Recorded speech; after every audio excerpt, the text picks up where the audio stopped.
Welcome to this week's edition of Hoist the Colors. Your Seton Hall Pirates are halfway through Big East play at 6-4, although this past week picked up as many losses this week as they had the entire several weeks leading up to it.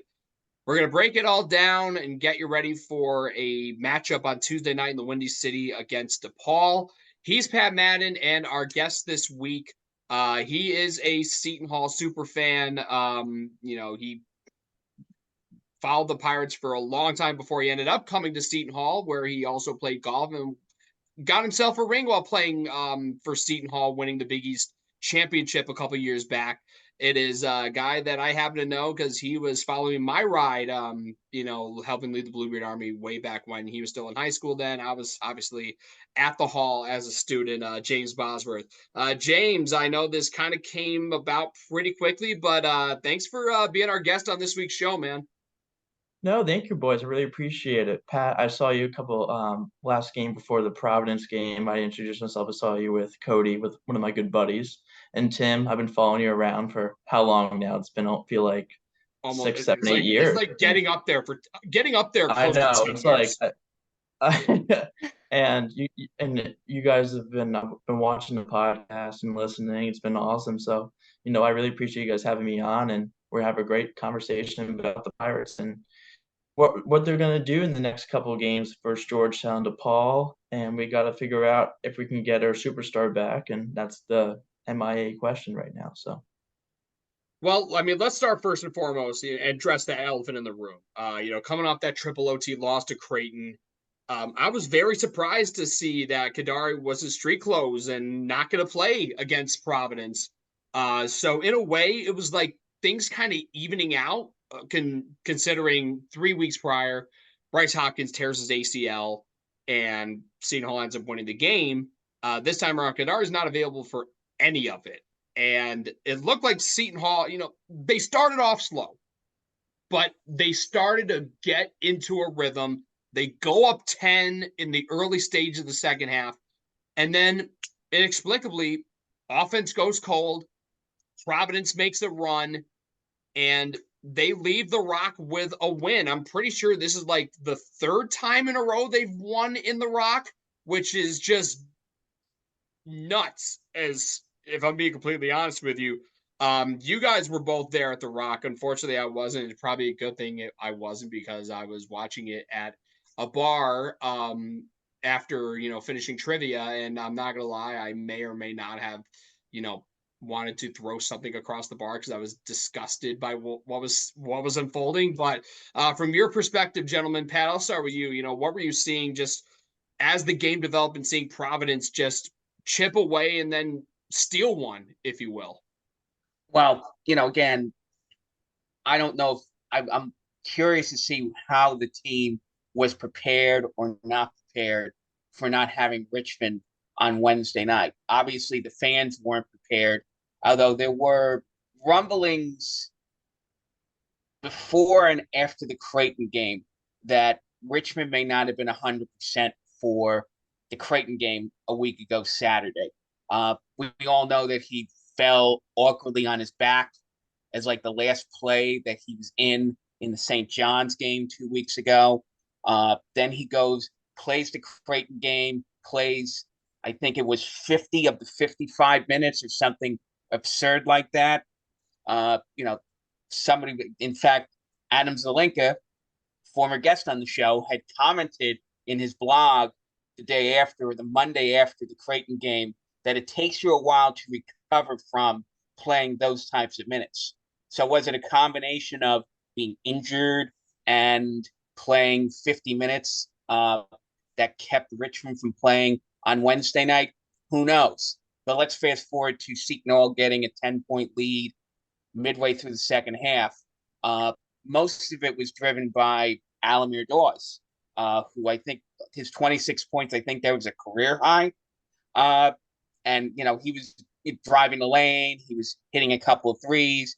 He basically carried the team on Wednesday night. And then Providence decides they're going to put, one of the best defenders in the Big East, Devin Carter, on Dawes, and his ability to shut Dawes down was as much of a factor in Providence catching up as anything else that happened. I mean, Josh Oduro picked up his game in the second half, a combination of taking advantage of the fact that the referees were calling a very loose game, meaning that they let a lot of contact go on both ends. And, that's going to play into the way Oduro plays, because Oduro is a physical guy who routinely gets into foul trouble. I think he even got into foul trouble on Saturday afternoon, which is what kept Georgetown in the game, in the big showdown up at the Amp on Saturday. But Wednesday night, I think he only threw 2 fouls the whole game, and he got to push some people around, not only on the offensive but on the defensive end. And then that's how Providence chips away. Plus, the guy didn't miss his free throw. How many 6'10" guys go? I think he went like 9 and 9 or 11 or 11 from the line. I mean, that's unheard of for a guy of Oduro's size. So, I guess you tip the hat to a Providence team that, they're obviously a veteran club. That's the one thing they talk about. Seton Hall's big run is how much tougher we are than some of these teams. But give Providence credit for bringing a toughness at that game on Wednesday night, which let them chip away and ultimately steal one at the Rock. No, and I don't know if you guys know this, but I actually live in Charleston, South Carolina. So I checked my flights, right, a couple days before the game. So I flew up there for the game, stayed over, and so I decided to come up. And as soon as I landed, I got a couple texts from my buddies saying, "Hey, I don't know if Kadary's playing." I'm like, "Of course." As soon as I fly up north, right, of course, Kadary's not going to play. So, but yeah, I think that game was a game of a little bit of runs, especially late for first half and late second half, right? I think that what Providence does very well is when they get Carter going, right, and they get Oduro going at the same time, they're a very hard combination to stop. I mean, they're probably a top 2 1-2 combo in the league right now. And that's without Bryce Hopkins. I mean, this team was definitely an NCAA tournament team, right, with Bryce Hopkins. There was no question about that, right? And I think the team didn't know that Kadary wasn't going to play until shoot around, right? That's a really tough way to figure it out, right? You don't have your superstar, right? So Dawes slides into the role, right, that he doesn't really slide into, right? He's normally just a scorer feeding off Kadary, right? Now he needs to be a facilitator, right? So that's a very hard, quick transition, right? After playing so well for how many games straight, now have to change everyone's roles, right? So, and then you put a freshman Isaiah Coleman in, right? That he's probably nervous, right? Starting his first Big East game, right? I mean, that's a very tough way to start anyone as a freshman, right? So, but what I feel about Coleman though, and I'll bring this up, is I think this is one thing. If the guy ever learns to shoot, right? Good luck, right? And he's gonna be one of the best wings if he learns how to shoot a 3-point ball. I'm being honest, guy. He gets to the rim at will, right? He's great on defense. Now, does he lack a little bit of when on ball screens? Yeah, he does right now. But he's a freshman, and everyone knows, and Tim knows best. If you look at Desi from his freshman year, right, on D to his senior year, right? I mean, it's how crazy of a difference it is. So, but I think going back to the game more, I think that when you're a veteran group and how long, I mean, Bryce Hopkins was out, I think 2 or 3 weeks ago. So they knew their roles, right? They've been practicing that way. So I think that's a little bit of, we got kind of screwed in that way, I would say, for that game. Let me piggyback off something that James just said is I think Coleman got screwed out of freshman of the week this week. I know they gave it to Stephon Castle of Connecticut, and he only had 12 points in their blowout of Xavier. And who cares about, given the way that game went, what points did his 12 come? Whereas this week, Coleman puts up 11 on Wednesday night. Again, first time he started. I think he had 4 or 5 rebounds on Wednesday. So Coleman, in some senses, Coleman played better on Wednesday night than he did with that breakout game in the non-conference against Monmouth about in the middle of December. Because this is the first, he's starting a Big East game too. So, I mean, that's a credit to just the sheer talent that Coleman has. And then he puts up 8 and 5 on Saturday, and we'll talk a little bit about Saturday as we go along. But I think Coleman definitely did what you wanted him to do, given that this was the first time he actually started a game, and secondly, you're asking him to sort of help pick up the slack for Kadary Richmond. And I think given where Coleman is and given his experience, I think he really stepped up this week. So my takeaway is number one, I don't care if Kadary is out there or not. Like, you can't be blowing a 10-point lead to Providence like that. I mean, not saying Providence is, bunch of, is mid, or that they got a bunch of, that, I mean, the best way of, that's the best way of, like, it's not, Providence isn't mid. All right.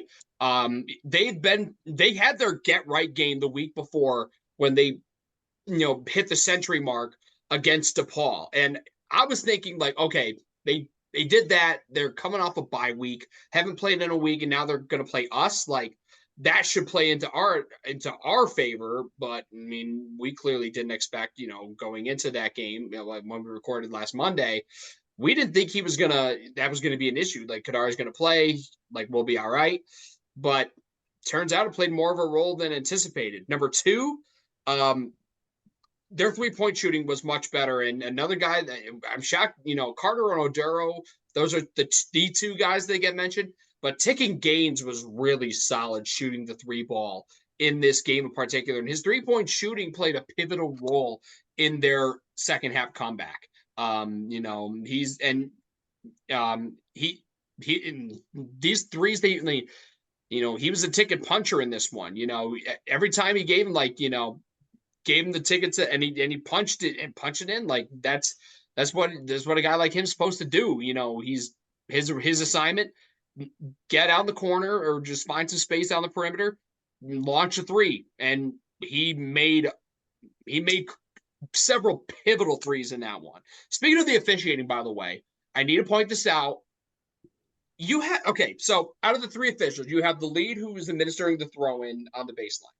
You have the center, who is kind of on the opposite side between the baseline and half court. And then you have the lead, who's all the way at half court. So that was the trail, using referee terminology here. But the center official, the ball goes to the opposite side of the court where the center official is. He sees Jaden Pierre's pivot foot leave the floor and then come back down. That is a travel. You're looking right at it. How the hell do you miss that? I mean, how much time is left when that happened? Like, it was definitely less than 30 seconds.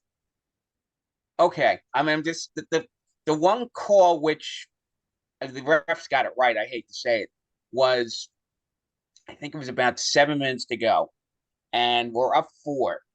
And Oduro, and I mentioned Oduro didn't miss a foul shot, but he did, because he gets fouled, goes up for 2, hits the first one, and then the second foul shot, for some strange reason, Jaquan Sanders stumbles into the lane. And I'm like, what are you doing? And Oduro misses the shot, but they call the lane violation. And then Oduro gets a second point on the third foul shot that he was given because of the lane violation. And you think about the end of game situations on Wednesday night, where that point could have come in handy, particularly on sort of with a minute to go, we're down 3, and Wusu jacks up the NBA 3 that he couldn't find the range on. Now, if Seton Hall only needed a 2 in that situation, then things might have been a lot different. Maybe you drop the ball down to Bediako. Maybe you give Dre Davis a chance to drive the lane and get fouled and tie the game up, instead of being down 3 and feeling that you have the need to jack one up to tie the game. So, there's a bunch of little things that happened in that game. Some of them might have been the refs. Some of them might have been our fault. Some of it might have been Providence getting a lucky break or 2 in a game like that. But, again, you lose a game like that. We lost the game by, I think, we lose the game by 4. Yeah. But we had a couple of chances late in the game to tie it up or even take the lead.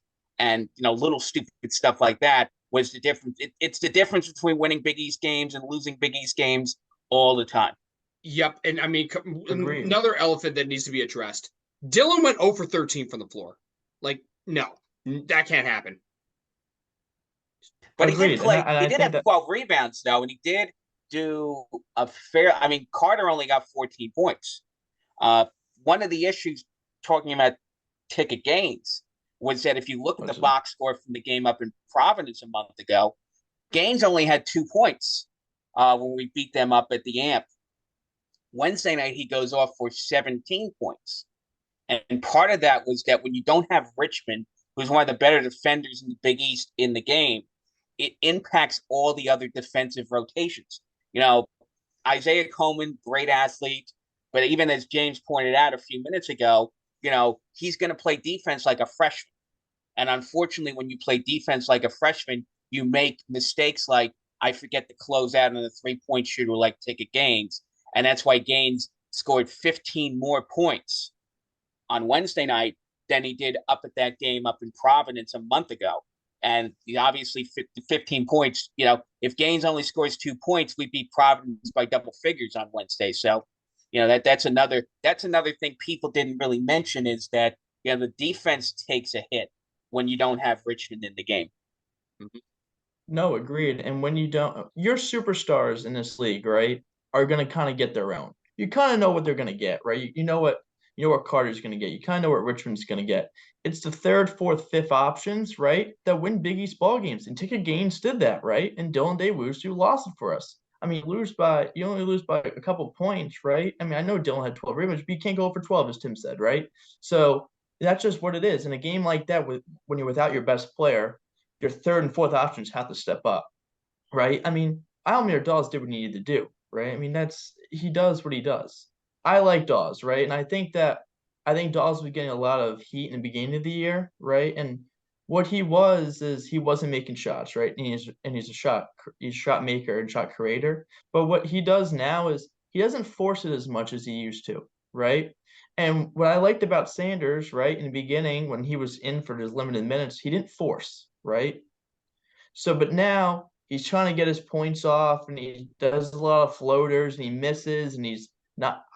I don't know what to think about Jaquan Sanders anymore because he's supposed to be that spark plug off the bench, right? That a lot of these teams have and make 1 or 2 threes a game. And if you make 3 right, you're probably going to win. Just what he is. But we got to figure out what we're going to do with him because I think we're going to need him to win a couple games.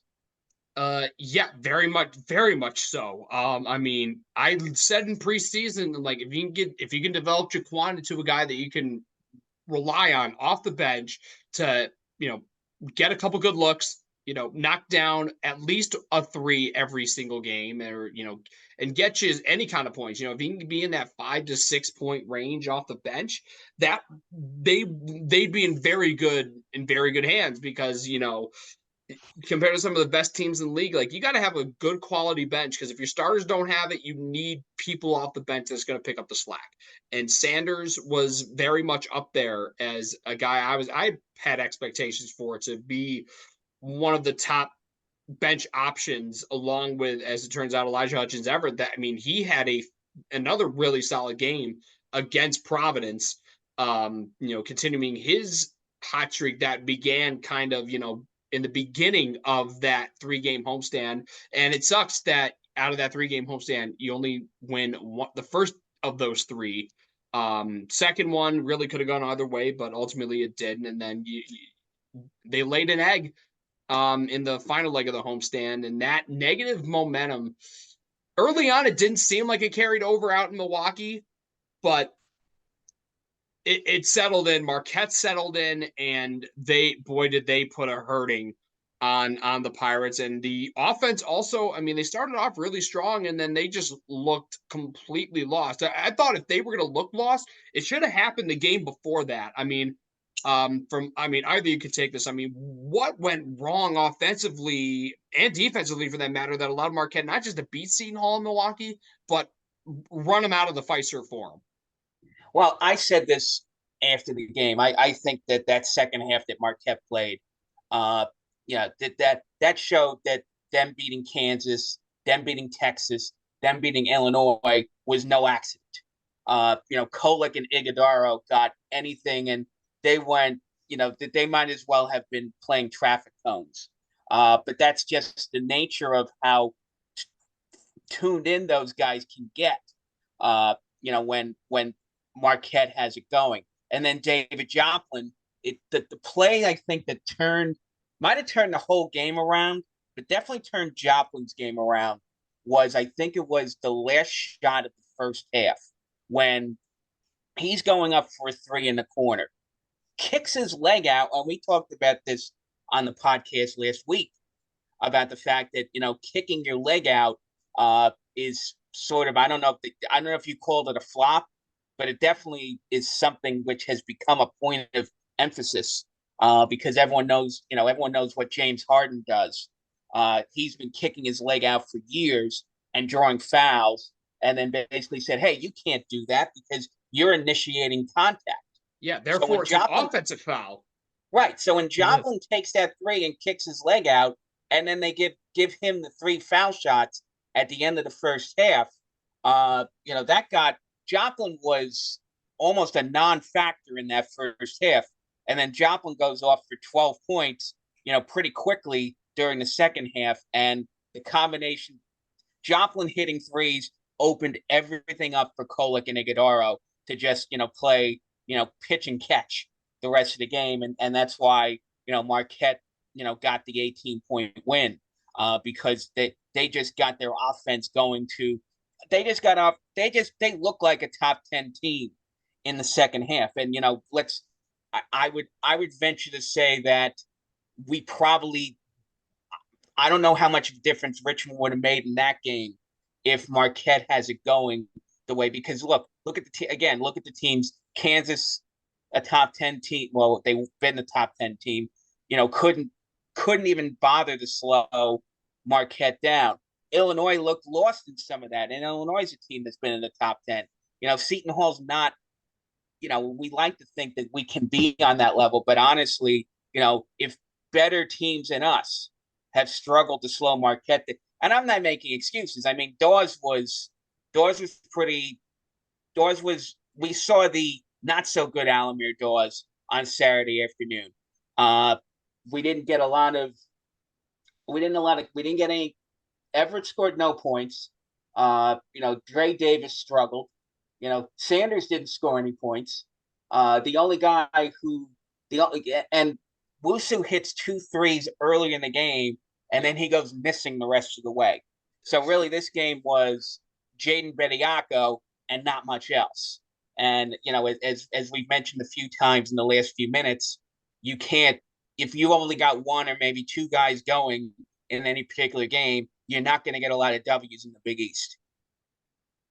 No, 100% agree. I think that the way the game started off, right, you knocked down 2 threes by Wusu, like you said, Pat, and I think that kind of opened up the offense for a little bit in the first half, right, when they have to guard Wusu, and if Wusu's not making shots, they can kind of collapse on the pick and roll with Bediako and Dawes, or when Kadary playing, and then Dre Davis is kind of, I don't know if this is a good, accurate report, Tim. I mean, Dre Davis to me is a little bit worse version of Desi. If that brings back any memory of you, kind of like an ISO player, right, that can kind of get his own. Desi's bigger, right? But what I'm saying is, like,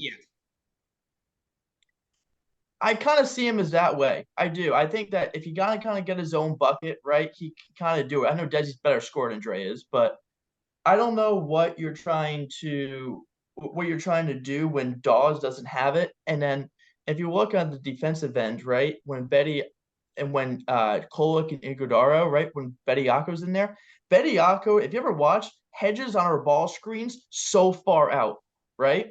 So when they set that ball screen at the top of the key, okay, Bediako is almost 25 feet out by the 3-point line when he hedges on that ball screen. And it gives Iguodaro a one-on-one, right, against one of our guards. It's an unfair match. Yeah, I mean really, you gotta tell Bediako to stay home because look, I get it that I get that Tyler Kolek, when he is one of the best penetrating guards we've ever seen. That guy finds holes in defenses that you didn't even. he finds openings that you didn't know exist. So, but the fact is that what's worked really well in those two games we played with Marquette was that we were forcing Kolek to take shots, and more often than not, Kolek is not particularly good at getting his. He's had a couple of really good games, but he's also had games like the ones against us where he wasn't able to. His shooting was off.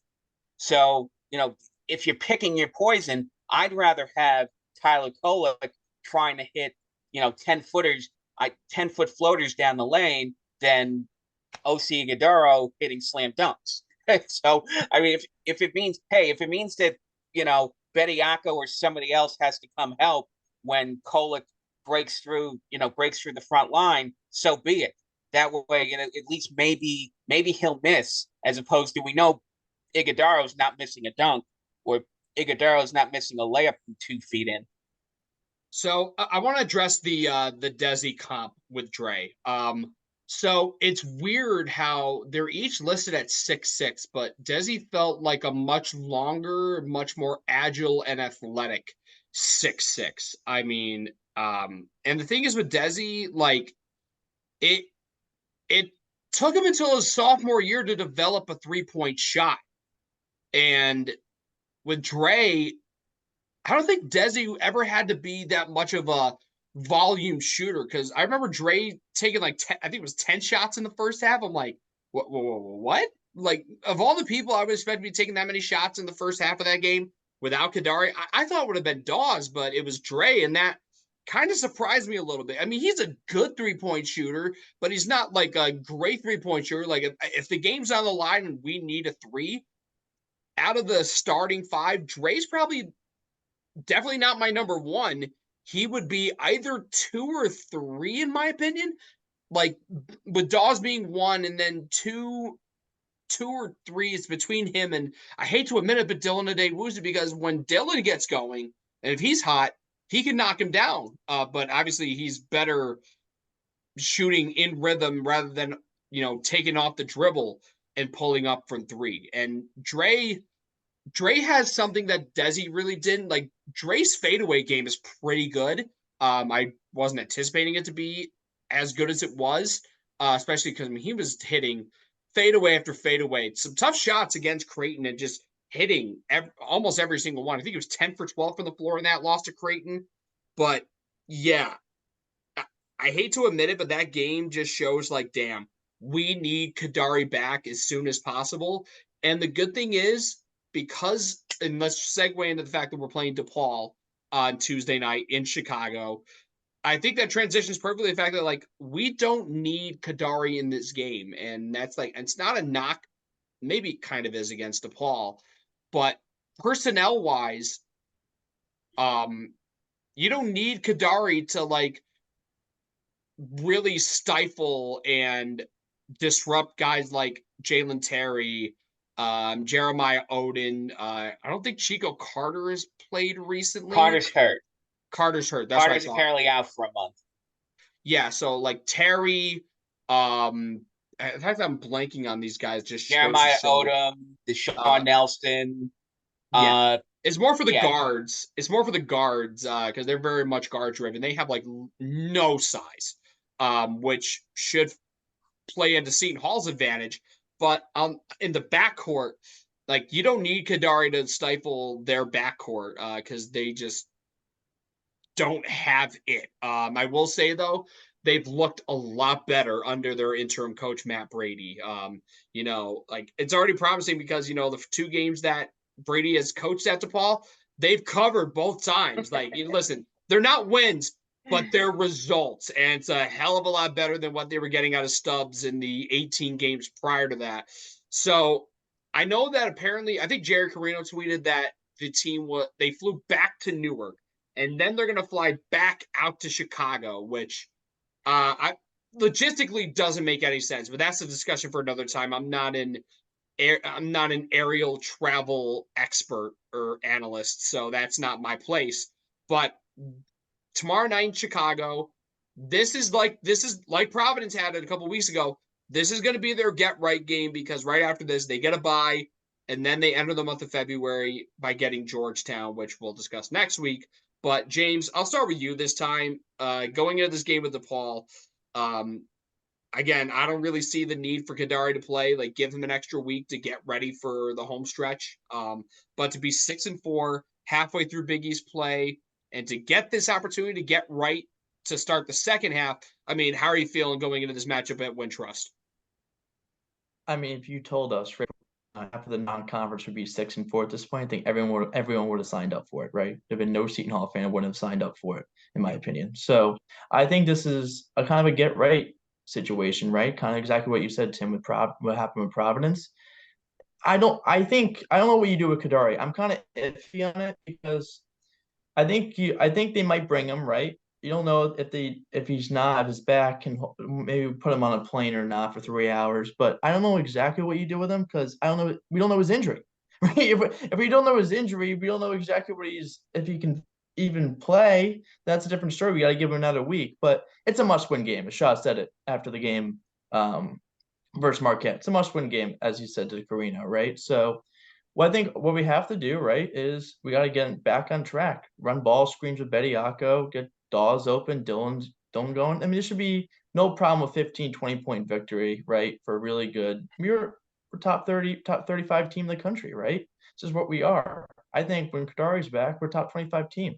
So what I'm saying is for next week, right, in Chicago, and I think my guess he's not going to play, right? I think he won't play, give him the week off, go to Georgetown, right? And hopefully, I mean, Georgetown's playing a lot better basketball. I know that you guys are going to talk about that next week, but they gave Providence a good run at the dunk. So you never know what's going to happen. I think you get them ready for Georgetown, and if you win these next two games, would be 8-4, right? And I think 12 wins gets it done. I do. That's what I said back in December before conference play start. Now, that was a throwaway line to sort of put things in perspective.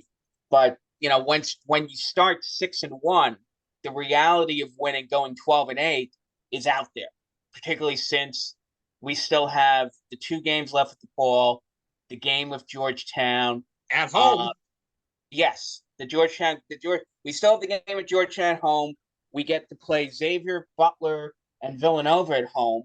And given the way those three teams have looked, those are three games which will be favored in at least, very winnable. And then if you need to, maybe you can steal one from either Villanova or St. John's sometime in the middle of February.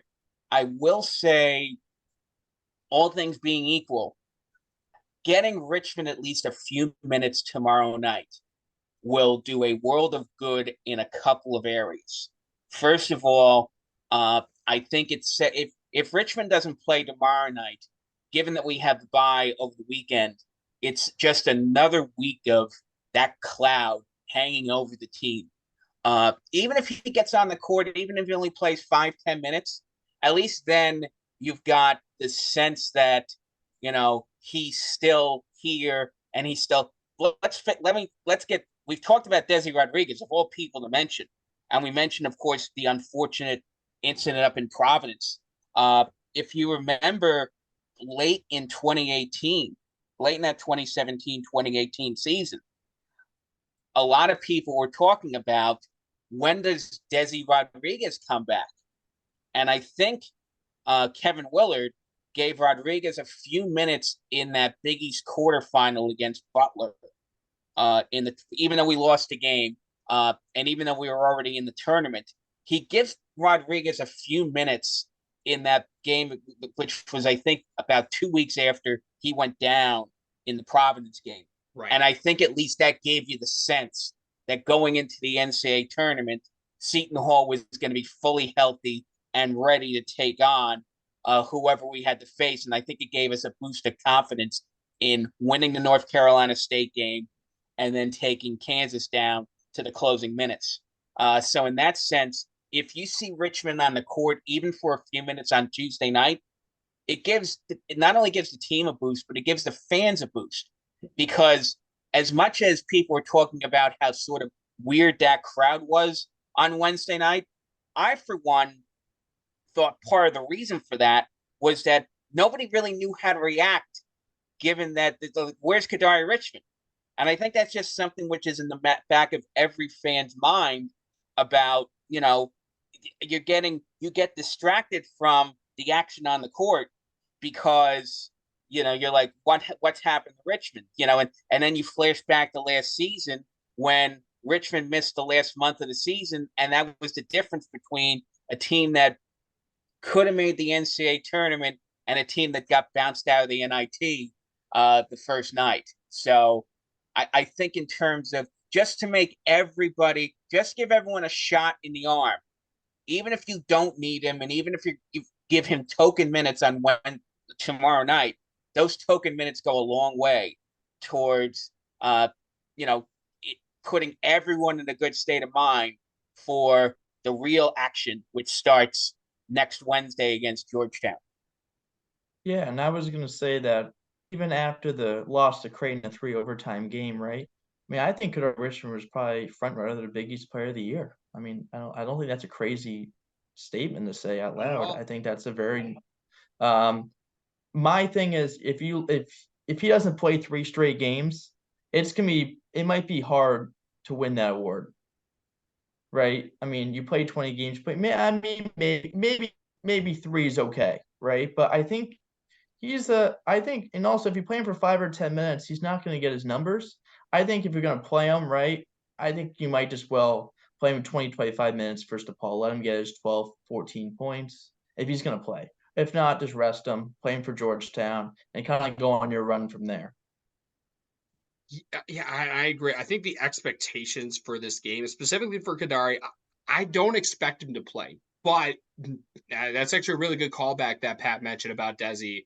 And I believe same one for Ishmael Sanogo, because the week after that against Villanova, I think it was like a minor little ankle tweak or something like that, where he missed. Well, that happened in overtime against Villanova, and then he sat out the Butler game, and then him and Desi each came back against Butler, came off the bench, both looked pretty good in the limited minutes that they had. And then come tournament time, they each came off the bench in that first round game, mind you, against NC State, where Kale and Enzi got the start.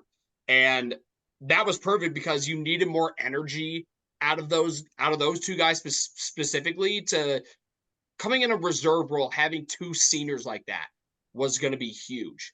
But to fast forward 6 years later with Kadary, he's been on this team now for 3 years, and to have him come off the bench, see him play 15 to 20, wouldn't be honestly, it's not.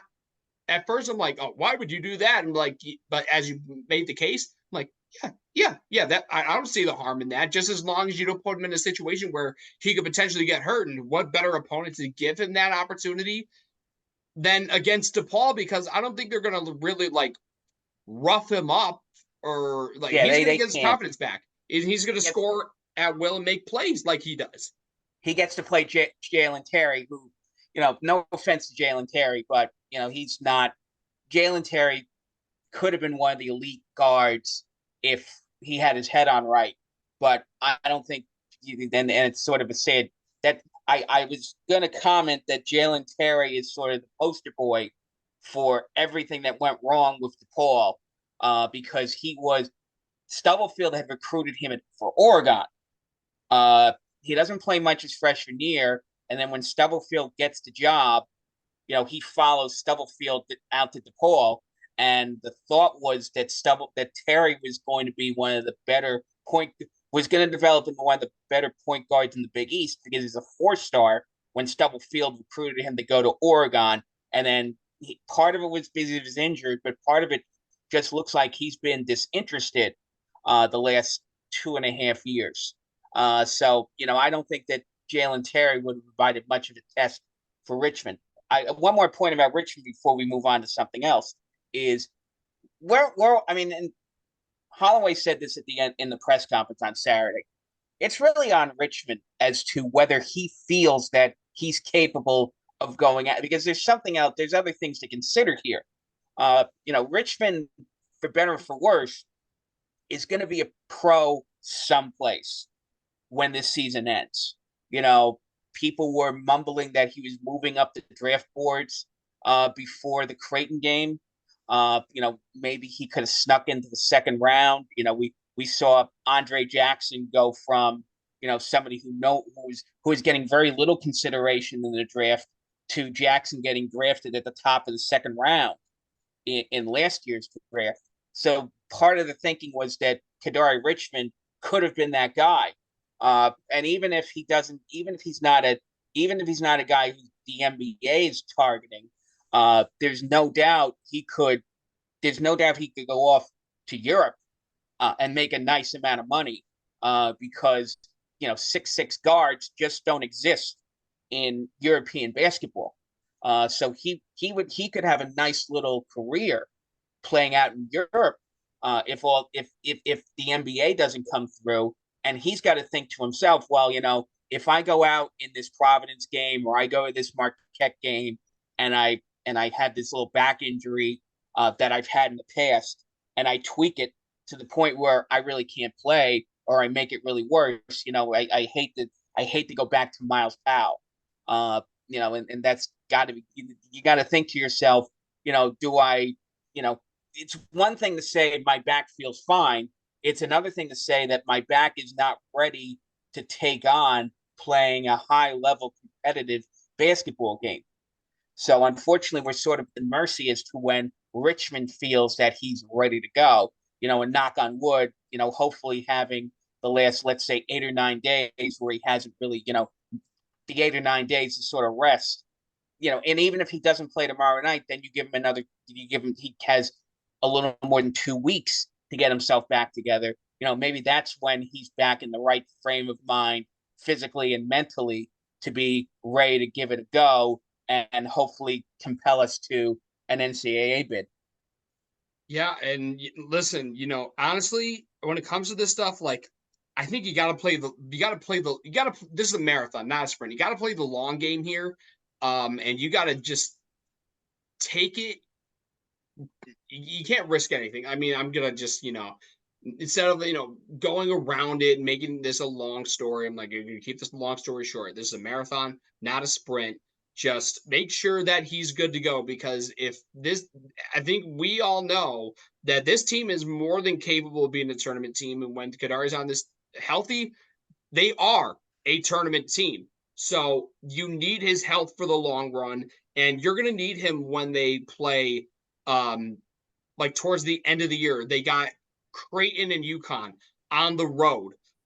They get Villanova and DePaul at home. They could realistically steal one at UBS against St. John's. They could honestly, winning at Wells Fargo is not impossible anymore, thanks to Miles Powell and that 2020 Seton Hall squad that, ended that 26-year drought of beating Villanova down in PA.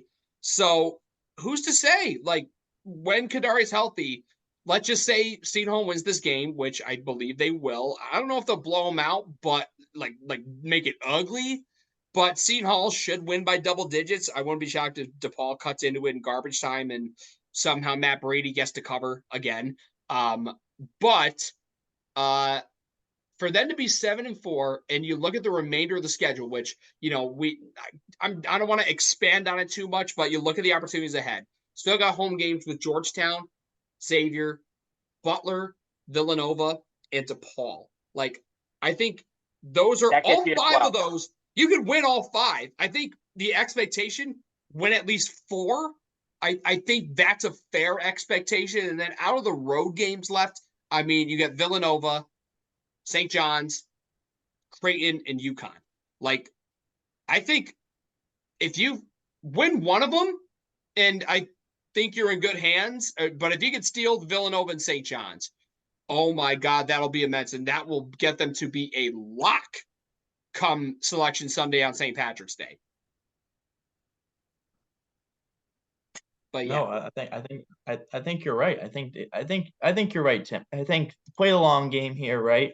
If you can't win without Kadary at DePaul, no offense, you shouldn't be a tournament team anyways, right? Mm-hmm. That's kind of how I see it a little bit. But I understand that it's a must-win game, right? And I feel bad you got to figure out a way to win. I don't care how you do it. If you even as you said, you see it as a double digit game. Even if we win by 5, right? At this point, just make it a win, right? Move Kadary around, let him have his 2 weeks of health, and you know what? I think out of those 5 home games, I think we win. I think we win 3, right? I don't think we win 4. I think we probably win 3, and I think we steal 1 or 2 on the road. I really do think we're going to beat St. John's. I think we match up well with them. I think we make them shoot. I think what we do, and I think we beat Xavier at home for sure. I think those are my 2 early calls. Okay. Yeah, I mean, honestly, with Villanova, like, I mean, I'm maybe going on a rant here, but like, for some reason, Villanova has just like Kyle Neptune just found ways to win when arguably maybe he shouldn't have. And look at Villanova right now, like they look lost. So I'm thinking with how they look, we gotta win at least is it one of better to those. say is it better to say, Tim, that Kyle Neptune is finding ways to lose that he shouldn't be? I mean, Saturday afternoon, you'll talk about this on the Igloo, but you can't blow a 12-point lead with 6 minutes to go. I don't care who you're playing. I mean, I know we did it against Providence, but that's it. We talked about that. Yeah. I mean, the way they were dominating Butler up until the last 6-7 minutes of that game, and all of a sudden they sort of forget how to. They sort of lose track of things. I mean, so I mean that's when you play, nobody knows what to expect when Villanova comes on the court. I mean, they've beaten North Carolina, they've beaten Memphis, they beat Creighton up at Creighton at the end of December, but then they have games like Saturday when they have 12-point lead against a Butler team who, frankly, couldn't stop them on defense all afternoon, and all of a sudden they stopped scoring in the last 7 minutes. And I think they even had didn't they have chances to win that game in the first overtime, and they blew it or something? I mean, I know that more. So they allowed game time baskets in regulation and overtime on basically the same exact play, which first time around regulation it was Telford who got a dunk to tie it. First overtime, DJ Davis, wide open lane to the bucket. He gets a layup. And that's how that goes to right overtime and then double overtime. Like, but we digress. Like, I mean, you gotta win at least one against Villanova. I think you gotta beat Xavier at this point. If Xavier, if they start trending downward again, because I mean, look what happened in Hartford. UConn just took him out behind the shed and murdered them. That was ugly. I'm kind of glad I didn't watch that game. That would have been very hard to watch. And I feel bad for you Xavier fans that had to witness that. But UConn's for real. I mean, I think they could go back to back, but we digress. Yeah. But James, I mean, let's talk about you now, shall we? I mean, you are our guest this week. And you're a Seton Hall alum yourself, and again, and as we said on the top, you played on the golf team and got yourself a Big East championship. I mean, first of all, what led to Seton Hall to eventually play golf, but what drew you to Seton Hall to even start rooting for them in the first place as a kid?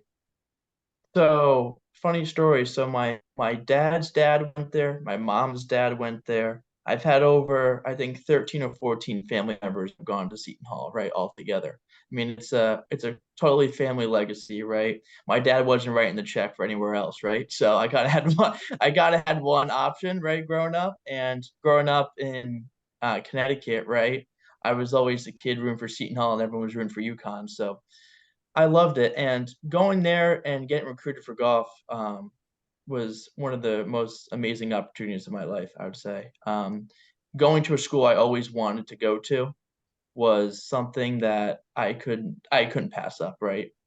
I mean, I was offered other scholarships at other places, but I decided to go to Seton Hall just because it's where home was, right? And me going to the basketball games, me seeing you on TV when I was in high school, right? I was like, I want to do that.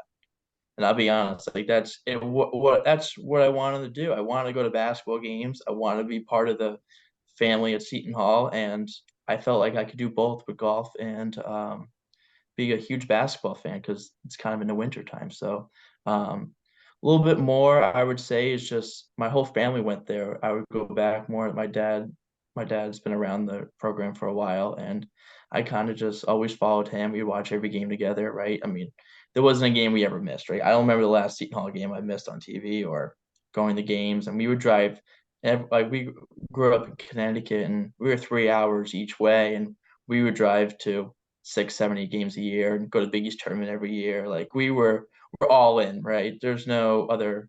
Us and the Regans are pretty big, right? So, but yeah, that's kind of my Seton Hall story a little bit. Now, What was it? go ahead. What Go was it ahead. like? What was it like? What was the feeling you had when your team won the golf championship? Because first of all, I don't think anybody really expected it, except maybe you guys, because it's sort of Big East golf is sort of weird because you're not like one of those Southern schools. The Southern schools Yeah. obviously they play golf year round. They get most of the big talent, whereas the Big East schools, except I know Connecticut has a pretty good golf team, but that's because Connecticut is pretty good in almost everything.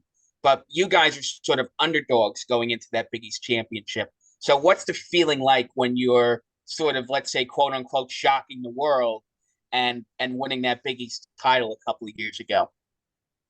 Yeah, so I'll go a little bit back to we had two great super seniors, right? Because of the COVID year, right? We had these two kids that were able to stay their fifth year. So one was named Dre Acevedo and one was Gregor Tate, Yeah. that they were 24 and 23 years old, right? And they've been through wars. I mean, those kids played ever since when they were a freshman, right? Playing at almost every event. So they've seen everything. There wasn't a thing they didn't see. So our team was old. I mean, we had a 24, 23, 23, 22, and 21. I mean, it was an old squad that won, and our freshman Angus was really good as well that year. And going back to it, we actually played in a tournament down south. That That was last year. It was the fall, the last term of the fall that year, and we beat five top 35 schools in the country. And that's kind of when we were like, we're really good at this, right? And GolfStat tweeted us out. It was one of the biggest golf upsets ever in the history of the sport, right? But we knew that how old we were and how much talent we had. We were really good. I mean, I was a decent player and couldn't even crack the starting lineup, right? To be perfectly honest with you, we had guys come in there for 3, 4 years that were really good players in high school that just couldn't sniff, and we brought in really good talent. I mean, our coach now, JT Harper, is amazing golf coach. He was an assistant when he was under Clay, but now that I mean, we were really good. We were top 75 that year in the country. I mean, that's really hard to do in the Northeast, just because we don't get to see the teams that we normally see. And we got lucky enough to be invited to a tournament down here where my family is actually members at down here. So we got lucky to be involved with that, and we ended up winning. So it just happened, and we're really thankful for winning. And I would say, I don't know which was better. This might be kind of weird. The 2016 championship with Isaiah or winning one myself. I think, I, it, I would actually think that the 2016 one meant more. I started crying more. Yep. Because how bad we were for how many years when growing up in Connecticut and actually beating the best team in the country that year and being two top five teams in the country back to back nights was incredible. But yeah, that's a little bit about my golf experience at school. So, as you eventually went on, obviously, to be, see your own Seton Hall basketball tenure and like some of the teams you got to see. I mean, you were what? You came in what, 2019-20, right? Yeah, so Miles is senior year. Right. I mean, that's a tremendous situation to walk into, first and foremost. I'll tell you one thing. Coming into that year, and it was my freshman year, a couple of my buddies that were older than me, and they would say this out loud. They're like, there was never a different vibe on campus, right? The whole athletics, right? It was more of like everyone was just all in, right? We had the best player in the country, right? It was like we had everything in place. There was nothing we were missing, and like everyone was, even like our golf coach, like our tennis coach, everyone was so in on the basketball team that one year that it was just an amazing experience to be around, especially as a freshman. I mean, the baseball team, I mean, everyone was going. I mean, there wasn't. I mean, we had kids walk around campus says the only reason why I came here is because of Miles Powell. Oh man, that's I'll be honest, hilarious. like, and now with NIL, I mean, that guy would have made bazooka, right? I mean, that guy would have been $1 million a year player, no problem. Of course, Oh, then the issue, then the question, then the question is, not for nothing. Does he hang around Seton Hall for four Yeah, years, or does somebody decide, let's say after his sophomore year, which is right before you got there, James, and Tim was there at the time? Does somebody go around and say, let's throw you a ridiculous amount of NIL money to come down to Arkansas or Clemson or some school that has a few more resources than Seton Hall does? yeah, I would go back to. I think I want to talk a little bit more about NIL. I think that what Seton Hall is doing right now with Tony, they're making a big stride from what they did just last year. Right? I think that we need to be a little bit more proactive. I think the average fan is sometimes doesn't really understand what it is. I think they're trying to make that like, what am I getting? Do I get a tax write-off? Do I not? Like, there's a lot of things that people have been donating to Pirate Blue for 20 years. Well, I'm not going to donate to Pirate Blue anymore. And I think that's a real issue now. And I mean, as the Field of 68 said last week, I mean, Villanova's team was $2.5 million this year. I mean, I'm not saying we have to get to that money, but we got to start competing, and we got to at least give ourselves the middle to upper pack of the Big East. How are we gonna keep going around, right, and keep having Shaw pull miracles out of a bottle, right? Of saying, "Hey guys, I got another player, but I'm just making this up, but Isaiah Coleman was offered 300 grand to go somewhere else next year, and we don't have it." You got to be able to keep your talent. I'm not saying you have to go get out and go get the best player every year. But like, if you look at Bay Fall, right? We were after Bay Fall really hard, right? Last offseason. And he goes to Arkansas and averages 1 point a game. Right. So but does that player come back? Like, the NIL is an issue. And I think that the average fan needs to understand that you gotta be able, it's not just on the top donors, it's on all of us. that's yeah. I mean, yeah, that's fair. I mean, and I know that our department, they know that with our fans, it's still such a new concept that like you got to simplify it and make it digestible and understandable for them. And so far, compared to last year, yeah, they've been doing a much better job, and I commend them for that. And to think like, hey, look at how we were just 2 weeks ago when we were 6-1 in the Big East. Like, just imagine what could be possible. Like, if we're this good now, just wait until we increase the budget a little bit and funnel more of that NIL money into men's basketball and all these other sports. Just imagine what more could come out of that. Like, if we're this good now, watch out. But, that's one of those things where, like, yeah, that's a long ways away. And we'll just, like, focus on what's in front and let everyone just keep chipping in a little bit and then let it go and grow from there. But yeah, that's actually some really good insight that, I mean, honestly, it's been hard to find that kind of insight, by the way, on NIL outside of anyone not named Mike McBride. So, Mm-hmm. and you're coming from someone that you were a senior during year one of that NIL collective beginning. Yeah, no, I think Mike's doing a great job, and I think that what I'm saying is I don't really have that much inside info at all, but what I'm just trying to say is I think that the average fan just doesn't know what they're doing. Like, they donate the Pirate Blue like they've been doing for 15 years, and they think that's NIL. Like that, I'm just saying, like, my grandpa in Florida is like, "Oh, I gave Pirate Blue." I'm like, "No, that's not NIL." Like, he doesn't know what it is, right? And I'd so even throw like something simpler than that, James.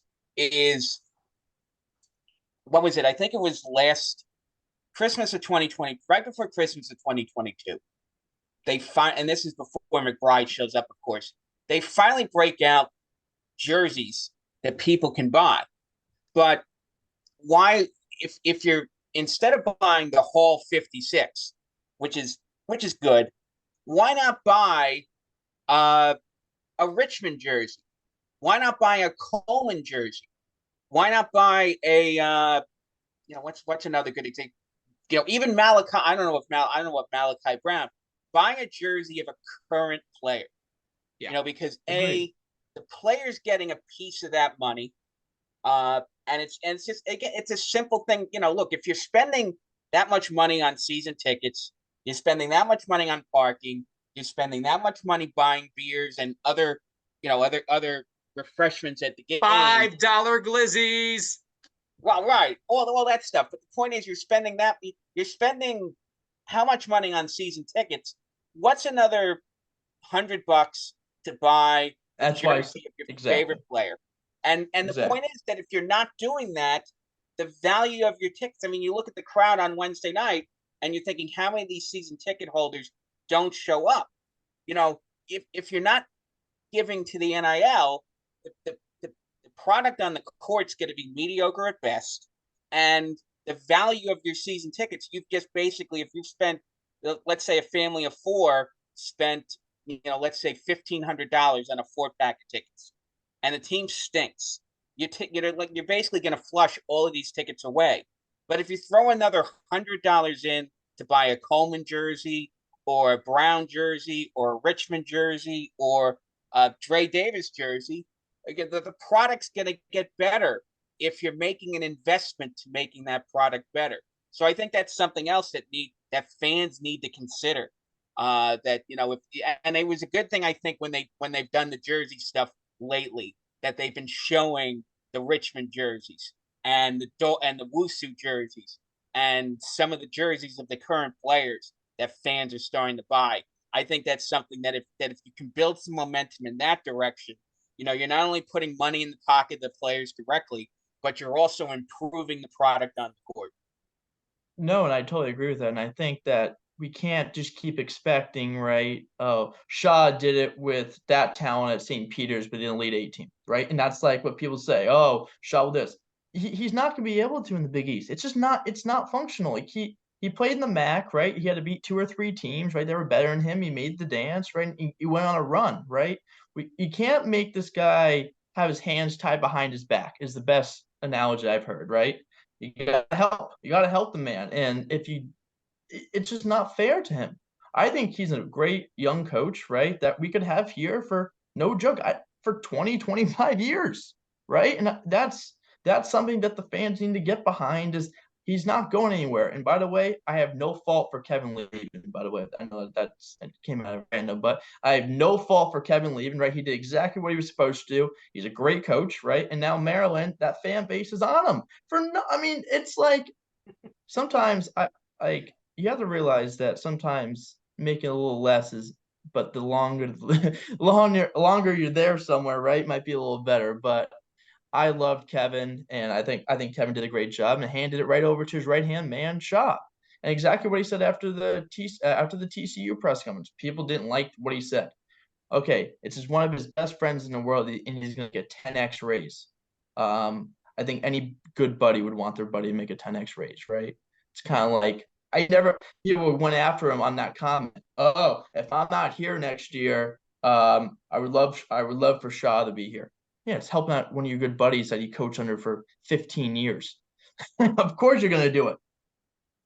Yeah, and obviously when it was said at first, I'm like, dude, you at first I'm like, okay, like, dude, you got a foot out the door. I'm not a big fan of that, but like but obviously hindsight being 2020, could not have asked for a better endorsement, because at the end of the day, you got to appreciate what KW did here at the Hall and helping resurrect that program, even though he came about this close to getting fired after 2015. And I mean, look what ended up happening. Everything that has happened since, you could owe a lot of that to what Willard his team and his coaching staff, which Absolutely. included Shaheen Holloway and also your Dobo at the time, Ryan Whalen.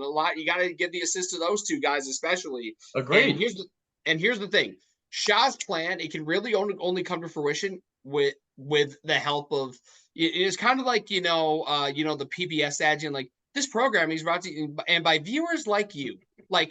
and fans like you, you can play a role in Seton Hall continuing to be competitive, not just on the hardwood, but in every other sport, like golf and like baseball, softball, volleyball, soccer, you name it. Like it's not just going to basketball. Like I mean, there's NIL collectives for every other sport. So while you're at basketball, look into supporting the other sports because now I came to realize this. Like my freshman year, our volleyball team went to the NCAA tournament for the first time ever. I'm like, damn, how did I not know about this? So I'm telling you, fans, like look into this NIL stuff. Now, and not just help out basketball, men's basketball particularly, but women's basketball and every other sport that Seton Hall has to offer. So, all right, I'm off my soapbox. All right, James, before we sign off, any plugs that you want to have, for where people can find you, and just any last words before we call it a day? Yeah, no, I run an Instagram on Seton Hall basketball. It's called shu.mbb. My brother and I have we've been running that for about 4 years now, and we've been just posting recruiting and game times and little stuff like that. Because funny story that Seton Hall didn't have their own account until 3 years ago, so Right. everyone Yeah. thought that we were the real account. Everyone thought that we were the real account, which is kind of funny. So, but yeah, no, that's a little bit where you can find us, my brother and I, and we're gonna keep you guys all updated. Hopefully, a little bit more recruiting stuff and more any game time info that Carino does a good time about. We just screenshot it, put it on our page, so people don't have Twitter can see it on that way. Yeah, and speaking of, I mentioned that we had, JT Norton on a few weeks ago, and your brother Jack, Jack is his right hand man with the Bluebeard Army. So a nice little plug as he essentially follows in my footsteps, if you will. So Yeah, kudos to. And he's a lot better golfer than I am too. He's on the team now, so Damn. so he's actually really good. I think I was more to throw in, right, to get Jack. So that's pretty good for him. So it's okay. Damn good package deal if you ask me. So that's gonna do it for this week's episode. 30 shots, by the way. So no slight to either of you guys. I'm probably about a 32 handicap right now. So. Awesome. Well, I appreciate you guys both having me on. I really do appreciate it, guys. So that's going to do it for this week's episode of Hoist the Colors for Pat Madden and this week's special guest, James Bosworth. I'm Tim Best signing off. Thanks for tuning in. And until next time, onwards to Tonia.